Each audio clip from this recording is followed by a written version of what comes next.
The following program contains shockingly brilliant insights.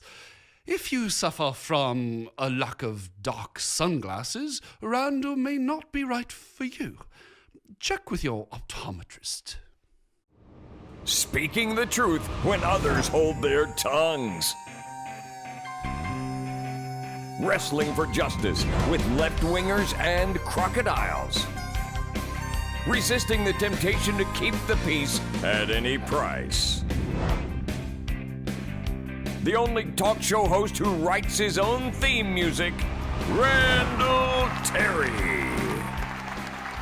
Welcome, ladies and gentlemen, to the Voice of Resistance. It is I, your servant, Randall.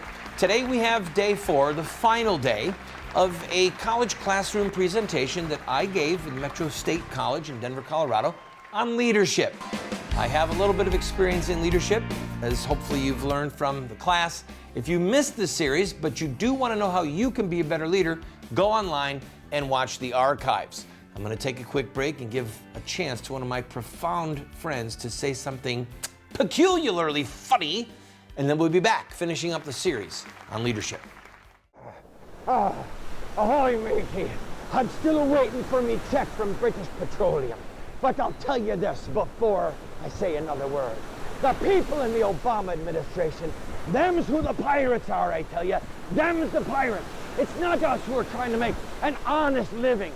It's the people in Washington, D.C. that stab you in the back while they tell you that they're your friend and they're making life better for you. No, you're better off on a pirate ship with me than a pirate ship with Captain Obama, I tell you. Welcome to the program, friend. You may or may not know that a friend of mine, David Lewis, is running for Congress. Another friend, Angela Michaels, running for Congress. And a third friend, Gary Boy Clare, running for Congress. And a fourth friend, Missy Smith, running for Congress. They're all running for Congress. They're all displaying enormous courage and leadership in the fight to protect unborn babies from the abortionist's knife. If you would be willing to run for Congress, contact me. I'll help you. I'll train you. I'll disciple you. The issue is courage. The issue is being willing to lead in the most critical field of battle that we face in America, socially, spiritually, politically, whether or not we continue to kill our own offspring. So, if you've got a hankering to be a leader, say, "Here am I, Lord, send me," and then get in touch with me, Randall Terry. All right, our fourth and final installment on leadership, as I presented it to a college class on leadership in Metropolitan College in Denver, Colorado. Hope you enjoy it. If you look at the Declaration of Independence, there are 4 references to the deity in the Declaration. Now, this is going to be a moment of truth for all of you and maybe embarrassment for some, but I want you, students, to tell me the 4 references to God in the Declaration. Go ahead, from memory. Endowed by our Creator. So we have God the Creator. Good. That's the easy one. Everyone gets that. Now, the fact that you don't know it is probably reflects more on high school, secondary education and college education. Because I didn't get this either. I had to start reading books and reading the Declaration over and over. There are 4 references to the deity in the Declaration. One is all men are endowed by their Creator. 2, a decent respect for the opinions of mankind means that we should tell the nations of the world, or we should tell people, why we are doing what the laws of nature and nature's God allow us to do.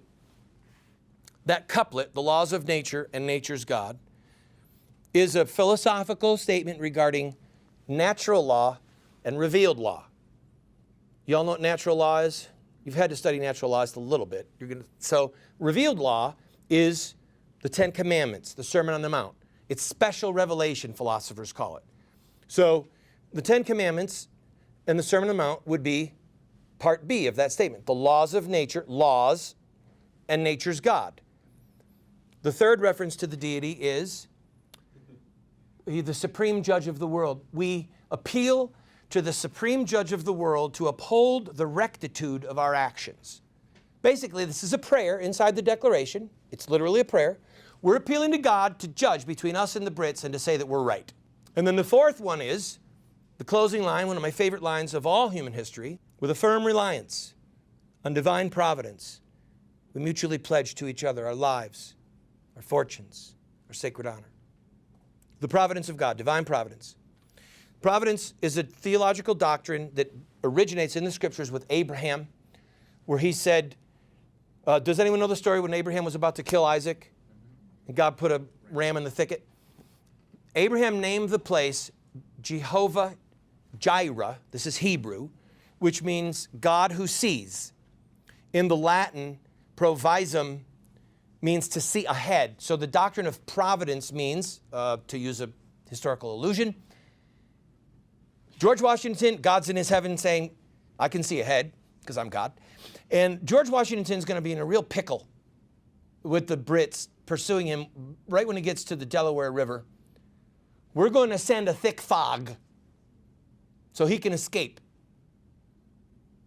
That's the providence of God. God sees ahead and provides. God sees where you're going to be and provides for you. Now, these four references to the deity, God the Creator, God the Lawgiver, God the Judge, and God the Provider, all four of these references only had meaning at that window of time in 1776. They only had meaning in a Judeo-Christian theological construct. It wasn't Mohammedan, or what we would call Islam today. It wasn't Buddhist. It wasn't Confucius. It wasn't deist. Who knows the deist creed? Who can tell me the deist creed? Ready? I believe in God, period. That's it. That is the deist creed. They don't believe in special revelation, whether it's the Quran, the Bible, whatever. They don't believe in a God who hears and answers prayer. They don't believe in a God who judges. So the statement of Jefferson that everyone signed on to, the Declaration of Independence, that had these four references to the deity, that statement was inherently Judeo-Christian. The Declaration of Independence was inherently Judeo-Christian in its understanding of the nature of man. All men are endowed by their Creator with certain rights. God gave these rights to you, they said. Now Marxism says, no, the state gives you your rights. There is no God. And the state gives you your rights, and the state will take them away. Nietzsche, Darwin say, nature, natural selection gives you whatever power you have. They don't even believe in rights. The first law of the animal kingdom is the survival of the fittest. Who cares if you kill your young? Who cares if you eat your young? Literally, because there's no such thing as good and evil in that construct. There's only power, raw power.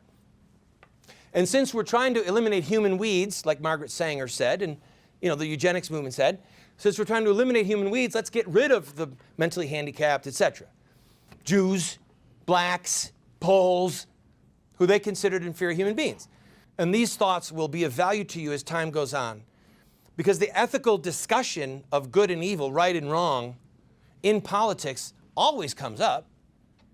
When President Obama says, and the rich keep getting richer and the poor, and that ain't right. Well, that implies there's actually a standard of right and hence wrong. Well, who made the standard? Whose standard are we following? If it's a Marxist paradigm, then yes, it's not right. Don't go away, friend. I'll be right back. I've just had my first cold in 5 years. And Randall made the mistake of asking me how I felt. I said, with my fingers, of course.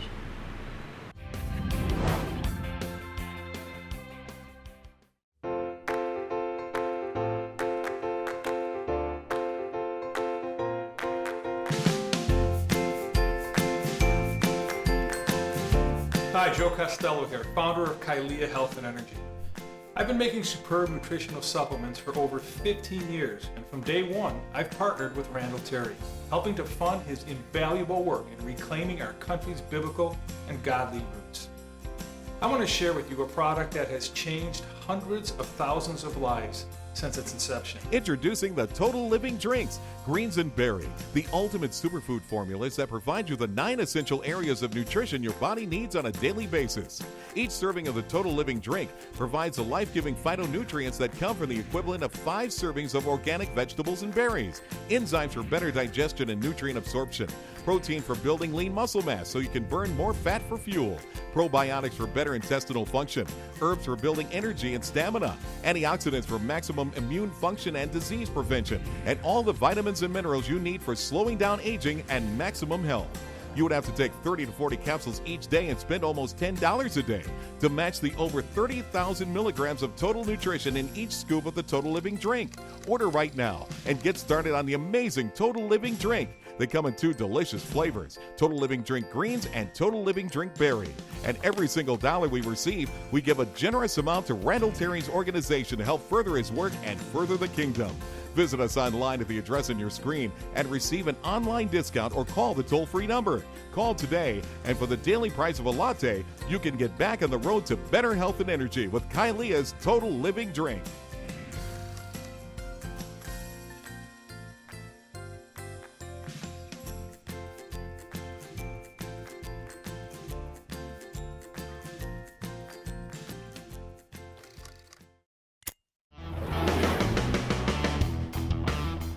If Randall Terry show was on 8 days a week, that still wouldn't be enough. It's Randall Terry. I mean, come on.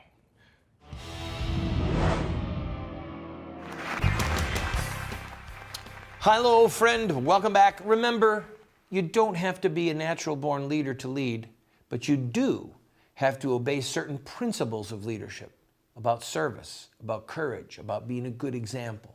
I hope that you're enjoying this series on leadership, and I hope that it helps you become a better leader in whatever field you're in. Theocentric libertarianism. Theocentric means God-centered, theocentric. Libertarianism, which means that God gives us certain liberties. All men are endowed by their Creator with certain inalienable rights. And He gave us laws, and He gets to make the rules, because at the end of the day, if you don't believe in a lawgiver, then you are what is called, and you've heard this in your reading, you've read it, a positivist. Do we talk about God or not? Do we reference our faith and connect it to our public policy or not? And I know all the players, okay? I've preached in Jerry Falwell's church when he was still alive, been on Dr. Kennedy's TV and radio program, been on Pat Robertson's book. Heck, Pat Robertson, D. James Kennedy, and Jerry Falwell wrote the foreword to my first book. Been on Focus on the Family repeatedly. And I sat with the Focus on the Family people. They're upper echelon, and I told them 2 things. Number 1, get rid of your 501c3 tax-exempt status, because you can't get involved in politics. You're talking all this trash on non-presidential or non-election years, but when it comes time to have a policy fight or a political election, you've got these massive battleships, and you sit silent at port because of your 501c3 tax-exempt status. Get rid of it. And the other thing I said is, please don't run from the deity. Don't run from God. You're focused on the family. Who defines family? If you're not going to say that marriage is defined by our Creator, then you're on your own. And your definition of marriage, traditional marriage, I would say to them, whose tradition? Say the family is given to us by God. And in a political, and I'll finish with this and then go to you, I contend that seeds of truth has within it the seeds of its own victory. And that God actually, I have some premises. God made us. He wrote His law in our hearts. All of us know it's wrong to murder. Now, someone could try and convince us that it's not, but there's something in us that just naturally is repulsed by certain things. We all know it's wrong to steal. The laws of God are written on our hearts. This is what philosophers talk about as natural law. There are things that just are, and everyone seems to know it. There's a lot more to natural law than that. But so the Apostle Paul said, no one comes to battle unless they hear a clear sound of a trumpet. I've contended with my friends in the Christian right, if you want to mobilize people, then speak clearly. Speak with a clarion voice. Don't be embarrassed of Jesus and Moses. They're not embarrassed of their heroes, and their heroes lead to bloodshed. Our warts in the Christian world, the Spanish Inquisition, there were, the subjugation of certain tribes in Latin America. they were wrong, you have to embrace it, you have to own it. John Paul II made public apologies to the world, okay? But the reason they stick out so much is because they're warts. It's not what the 2,000-year sweep of Christian history looks like in the obliteration of the abuse of women and child slave labor and child sex crimes. I mean, yes, the priests molested boys. And the reason it's so horrific is because they betrayed their most sacred values. But it was the Christian community that uncovered child prostitution in India, for example, which is a part of their Hindu culture, and made it a crime to have sex with children. So the Hindu philosophy said, treat them like dirt. The Christian philosophy said, protect them with the force of law. So when you use it, it's up to you, first of all, because you're a free moral agent. But beyond that, the Christian right has fought over this for 40 years. And we are the Christian right is the largest voting bloc in America with no policy victories to show for it. None. You cannot show me one major policy victory of the Christian right in 40 years. We're an abject failure politically. And I submit to you it's because our leadership is so poor, and partly because they have set out to divorce themselves from Moses and Christ and from their policy initiatives. And if they would just be done with it and say, this is what we must do because we believe in God. Okay, Muhammad is a lawgiver. He's a philosopher. There are corresponding policies that you see in Muslim countries. They own it. They don't run from it, they own it. And we in the West used to own it. Don't go away, friend. I'll be right back. Don't beat me no more, Mr. President. Don't beat my body no more, Mr. President. I'll obey you.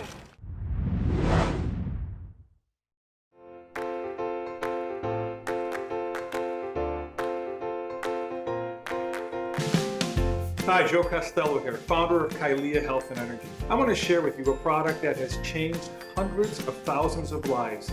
Introducing the Total Living Drinks, Greens and Berry, the ultimate superfood formulas that provide you the 9 daily essential areas of nutrition your body needs. Each scoop provides the life-giving phytonutrients that come from the equivalent of 5 servings of organic vegetables and berries, probiotics for better intestinal function, antioxidants for disease prevention, and vitamins and minerals for establishing maximum health. Order now and get started on the Total Living Drink. When you do, a generous gift will go to Randall Terry's organization to help further his work and further the kingdom. Order online and receive an online discount or call the toll-free number. Call today and enjoy maximum health and energy. Don't try to be subtle or clever. Use a pile driver. Hit the point once, then come back and hit it a second time. A tremendous whack. Sir Winston Churchill. Welcome back, friend. This is the final segment of my classroom presentation on leadership that I had the privilege of giving at the Metropolitan College in Denver, Colorado. Friend, I have stated for almost 20 years now, and I hold, that the greatest crisis facing America today is not child killing, it's not the homosexual militants promoting homosexual marriage, it's not the rise of Islam. Those are all the key fields of battle, but the key crisis that we're facing is a crisis of leadership. We lack courageous men and women who will lead in the battles against these evils. You see, light will conquer darkness. Truth will conquer lies. But without courageous men and women to herald the truth and to be beacons of light on the political and ethical and social and educational fields of battle, the bad guys win by default. So the question I have for you is, as we wrap up this series, are you willing to be a leader? Are you willing to take the heat? Are you willing to take the hatred? Are you willing to receive the bad press and not be thin-skinned, but to rejoice that you have the privilege of serving God in this particular field of battle? All right, we're probably not going to have an exact time ending on this one, so I'll go to the rest of this, let Andrew work his magic, and I'll come back in a minute to say fare thee well.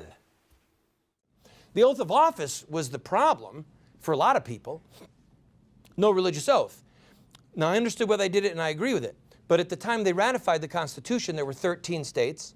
9 of them had religious oaths of office. You couldn't hold office in a state government unless you swore that you believed either in God or the Old and New Testament or the Christian religion or that you weren't Catholic. I mean, the founders of this republic were very comfortable mixing religion and politics. It happened all the time.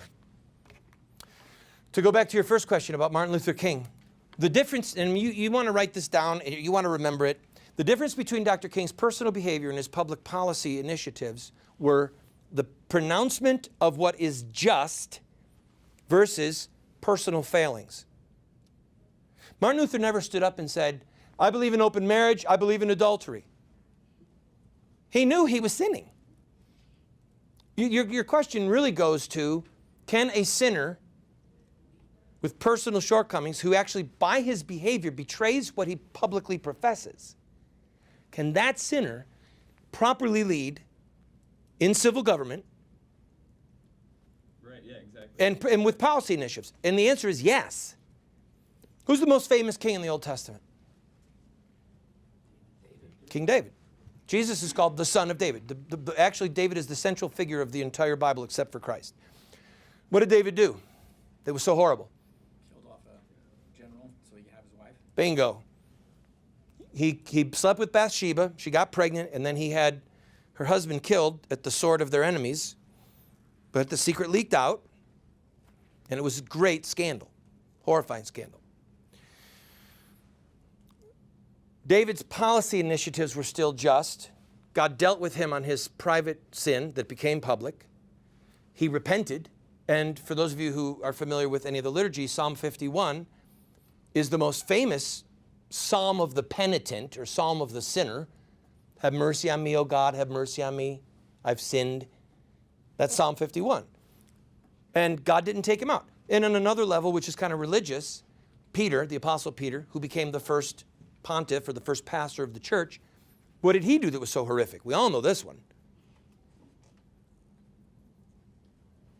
Before the cock crows. Oh, he betrayed Jesus 3 times. Right, he denied Christ. The only thing that Jesus said would land you square in hell is, deny me. He said, if you deny me before men, I'll deny you before my Father. So Peter denies Christ, commits the most heinous of mortal sins, and what does Jesus do? He forgives him and makes him the first pastor of the church. So there can be disparity between our private life, personal failings, and our public policy initiatives. But if we can't have sinners that proclaim and pursue certain policies, then we'll never have anyone pursue policies because we're all sinners. It's just the simple fact of the matter. And Dr. King was a Baptist minister. I always remember that. The letter from the Birmingham jail was a theological treatise. Read it and you'll see what I'm talking about. All right, well, I apologize that we did not have exactly a perfect ending unless Andrew worked his magic. Either way, Andrew, I thank you for working your magic. It was a great trip out to Colorado and a great time with those students. I'll be right back with a quote from George Washington. Don't go away.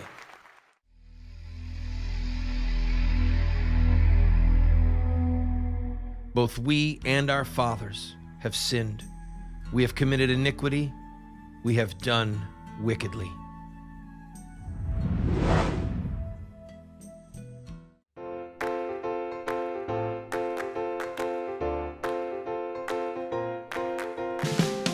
Hi, Joe Costello here, founder of Kailea Health and Energy. I want to share with you a product that has changed hundreds of thousands of lives. Introducing the Total Living Drinks, Greens and Berry, the ultimate superfood formulas that provide you the 9 daily essential areas of nutrition your body needs. Each scoop provides the life-giving phytonutrients that come from the equivalent of 5 servings of organic vegetables and berries, probiotics for better intestinal function, antioxidants for disease prevention, and vitamins and minerals for establishing maximum health. Order now and get started on the Total Living Drink. When you do, a generous gift will go to Randall Terry's organization to help further his work and further the kingdom. Order online and receive an online discount or call the toll-free number. Call today and enjoy maximum health and energy.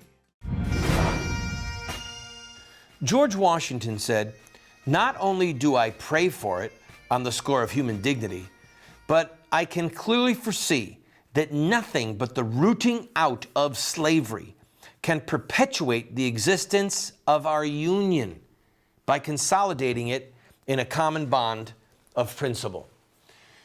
Friend, at the end of his life, George Washington was able to free his slaves, but by law, he was not able to free the slaves of his wife because they came to her through another family and through another union. Remember, George Washington was her second husband.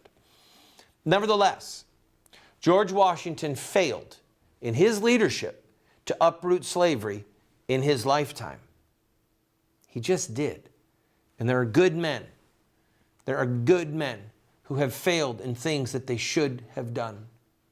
And in retrospect, if George Washington and Thomas Jefferson and the others knew the horrific price that would be paid for allowing slavery to be embedded in the Constitution, I submit to you that they would have exerted greater leadership, greater courage, greater pressure on the slave forces than they did at the time of the Declaration of Independence and the ratification of the U.S. Constitution. That being said, as we show leadership in the fights that we are in today, let us not make a deal with the devil, thinking it's what's necessary for unity at that moment. Because sometimes you can have unity, but you don't have justice.